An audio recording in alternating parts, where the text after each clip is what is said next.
আব্বু ডাকে। তুই বয় আমি শুনলাই। দোকানে তো ভালোই মাল সামান উঠেছে।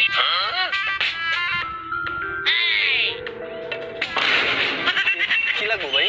সাফ করতেছিলাম ভাই, অনেক ময়লা ধুলাবালি, বুঝেন না ভাই। কেবল দেন। এই কেবলটা নেন ভাই, এই কেবলটা অনেক ভালো মানের একটা কেবল, বুঝছেন ভাই? ওই যে চাপা ছাড়েন না, এই কেবলটা 2 দিন পর পরই নি, সর্বোচ্চ 2 দিন থেকে তারপর নষ্ট হয়ে যায়। আর আমার এমন একটা ফোন, এই কেবল ছাড়া চার্জই হয় না। না কষ্ট করে ক্যাশে রাখার দরকার কি, পকেটেই থাক। মজা বাস বেটা, আব্বু ডাকে আমারে। আরে বেটা তোর আব্বু না, আমার আব্বু ডাকে। যা যা করে এইটাই সুযোগ। ওই যে চুরি করতেছে, হেল্প লাগবো ভাই?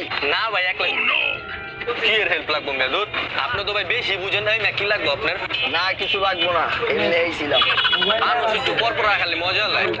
এ বেটা মজা বাস, তোর আব্বু তো বাসে নেই। আব্বু বাসা নেই মানে তার মানে বাসা পুরো খালি? এই বেটা চুরি হইব না বাসা। এই তোর আব্বু ডাকে। তুই বয় আমি